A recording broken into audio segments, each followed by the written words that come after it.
Les gars, une fois encore, on se trouve à un point totalement crucial pour le Bitcoin. Il s'agit encore d'une vidéo que vous ne voudrez surtout pas rater si vous possédez des crypto-monnaies. Ici, on va parler du moyen terme, on parlera du court terme également, et ensuite, on va dézoomer. On va parler du très long terme, et est-ce que ce cycle est donc terminé? Eh bien, si on dézoome, on peut voir quelque chose de vraiment intéressant, et ce sont des choses qu'il faut retourner vérifier tous les quelques temps afin de vous donner une perspective au plus long terme, et ce pour vous aider à ne pas vous faire avoir par toutes ces fluctuations de tous les côtés au plus court terme. Ok, bienvenue à tous, je m'appelle Maxime et je vous apporte chaque jour des nouvelles vidéos en français sur les crypto-monnaies en vous apprenant comment vous faire de l'argent sur ce marché. Si vous êtes nouveau sur cette chaîne, alors soyez sûr de vous abonner et d'activer la cloche dès maintenant. Et ceci étant dit les gars, passons directement à ce graphe duquel on a énormément parlé récemment. Et si vous vous souvenez de la vidéo d'hier, je vous ai dit que je voulais vraiment pas voir cette chandelle se clôturer en dessous de notre fameuse ligne bleue et ensuite voir une mèche au-dessus de ça. Et c'est exactement ce qui vient de se passer. Non seulement sur la chandelle d'hier, mais on a également ceci sur la chandelle d'aujourd'hui. Maintenant, bien sûr, elle n'est pas clôturée, on peut toujours voir un rallye au-delà de...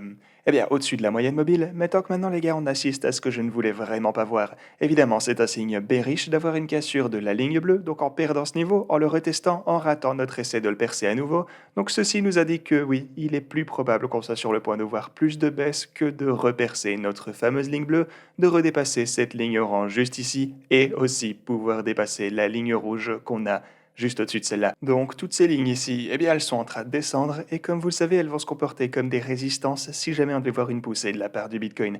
Et si jamais je vous explique juste ce qu'il en est les gars, je suis pas un bear du Bitcoin, mais au court terme voilà tout ce qu'il va nous falloir surveiller. Parce qu'on a analysé tellement de patterns différents récemment, on a énormément de patterns sur le plus court terme et on les a tous vus casser.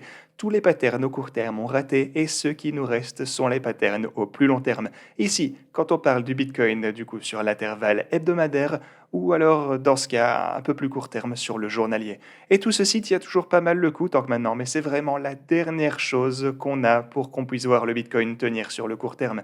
Du coup, maintenant, laissez-moi revenir sur ces graphes avec les boîtes oranges, et je voulais juste vous dire que si on voit une chute majeure de la part du Bitcoin, eh bien alors, le niveau des 42 000 $, la ligne rouge ainsi que la boîte orange que vous avez ici, eh bien c'est le niveau auquel je pense qu'on trouvera un support vraiment fort. Donc si on devait chuter jusque-là, alors gardez ceci dans un coin de votre tête, parce que ceci va le plus probablement très bien nous supporter. Bien sûr, j'ai pas de boule de cristal, j'en sais rien, mais vous connaissez mon style de trading, et la dernière fois qu'on a chuté ici en bas, eh bien vous voyez que c'était effectivement un support extrêmement fort. Et continuons. Sur l'intervalle de 4 heures, on a ce genre de pattern qui est en train de se former, avec ici cette fois une sorte de canal descendant. Donc vous avez la résistance à 48 000 $, vous avez le support qui descend ici vers les 45, et encore une fois, il s'agit d'un pattern au court terme qui vient de se former, et si on finit par passer outre, alors on a toujours ces niveaux ici qui sont en train de descendre. Mais si alors on a une cassure en dessous de ce niveau, alors on a le niveau majeur, encore une fois, des 42 000 $ que je viens juste de vous montrer. Encore une fois, c'est le niveau auquel je compte accumuler davantage de Bitcoin et entrer dans différents trades. Mais maintenant, dézoomons encore et parlons un peu du plus long terme. Du coup, sur le graphe hebdomadaire, cette fois, on a toujours ce triangle ou ce biseau ascendant, si vous préférez. Alors, le niveau de support se trouve en ce moment aux alentours de 44 000 $ approximativement. Et ici, ce sera la première résistance si jamais on... Enfin, quand je dis première résistance, c'est à part cette ligne rouge que je vais aussi vous expliquer très bientôt.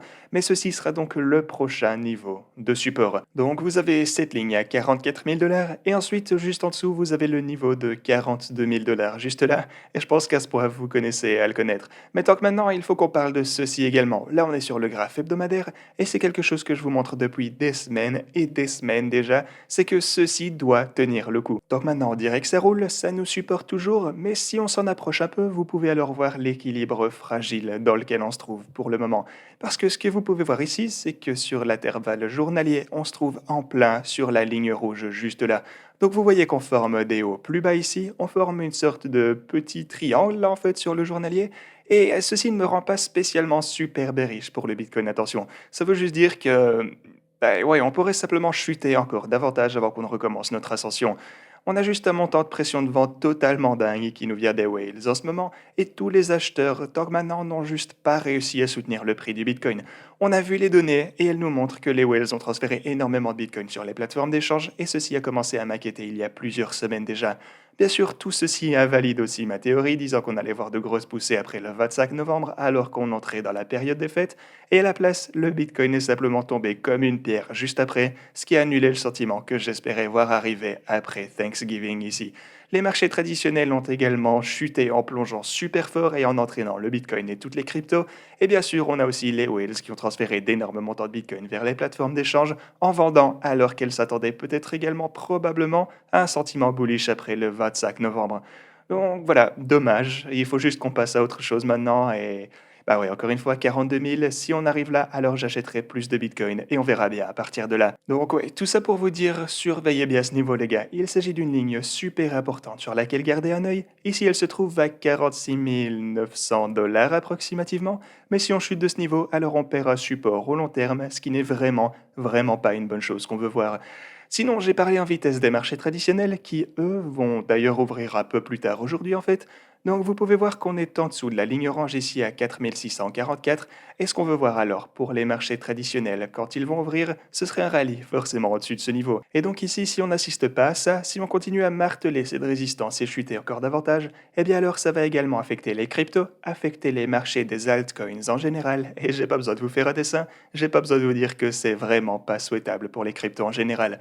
Mais si on dézoome encore plus, eh bien on a toujours l'échelle macro. On a toujours les indicateurs de sommet en général qui nous indiquent qu'on n'a toujours pas assisté au pic du marché. Mais est-ce que ça veut dire que c'est impossible qu'on ait vu le sommet? Bien sûr que non, parce que chaque modèle finira bien par se tromper à un moment ou à un autre. Mais si vous pensez qu'on a déjà vu le sommet tant que maintenant, eh bien alors comprenez que ça serait la première fois de toute l'histoire du Bitcoin que ceci se passe en gros. Bien sûr, on a également ceci ici sur le RSI, et sur le RSI de 2 semaines, du coup, ça nous a toujours indiqué précisément chaque sommet. Donc grâce à cette ligne de tendance, vous voyez le sommet ici, sommet là encore, sommet sur le RSI quand on a touché cette ligne de tendance, là c'était le pic de 2017, on l'a touché juste ici en avril 2021, mais ensuite on a encore augmenté de prix, on a formé un nouveau all-time high, et selon ceci, le sommet devrait se trouver lorsqu'on va toucher cette ligne de tendance juste ici sur le RSI. C'est d'ailleurs également ce qui s'est déjà passé précédemment, mais si vous ne pensez pas que c'est ce qui va se passer cette fois, alors vous voyez ceci se produire pour la première fois de l'histoire du Bitcoin en gros, et concrètement c'est d'avoir un pic sans toucher le RSI.